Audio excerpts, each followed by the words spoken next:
Pékin ne laisse pas un navire de guerre US entrer à Hong Kong en pleine guerre commerciale et de sanctions avec les États-Unis. La Chine vient de rejeter la demande d'un bâtiment de guerre américain d'entrer dans les eaux de Hong Kong. Le gouvernement chinois a rejeté la demande d'un navire de guerre américain de faire escale à Hong Kong, relate South China Morning Post en citant un porte-parole du consulat américain à Hong Kong.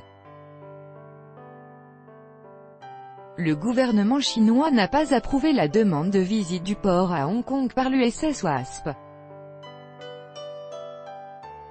Nous avons une longue expérience des visites portuaires à Hong Kong, et nous nous attendons à ce que cela continue, a déclaré le consulat. Le navire d'assaut amphibie devait s'arrêter à Hong Kong le mois prochain, a rapporté mardi le Wall Street Journal, citant des responsables militaires américains sous couvert d'anonymat. Le ministère chinois des Affaires étrangères a refusé de commenter ce refus, déclarant seulement que la Chine approuvait les visites portuaires au cas par cas. Le navire fait partie d'un groupe basé à Sasebo au Japon et opérant dans la région Indo-Pacifique. Ce rejet intervient alors que la Chine et les États-Unis sont engagés dans une guerre commerciale, les États-Unis puis la Chine imposant des droits de douane sur leurs produits respectifs. Washington a également décidé la semaine dernière d'imposer des sanctions à une unité du ministère chinois de la Défense et à son directeur pour avoir acheté des armes modernes à la Russie.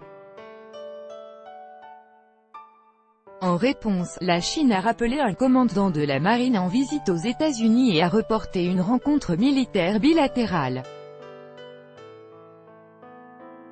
Pékin a également convoqué l'ambassadeur américain en Chine Terry Branstad et l'attaché de défense américain David Mencer pour protester contre les sanctions imposées.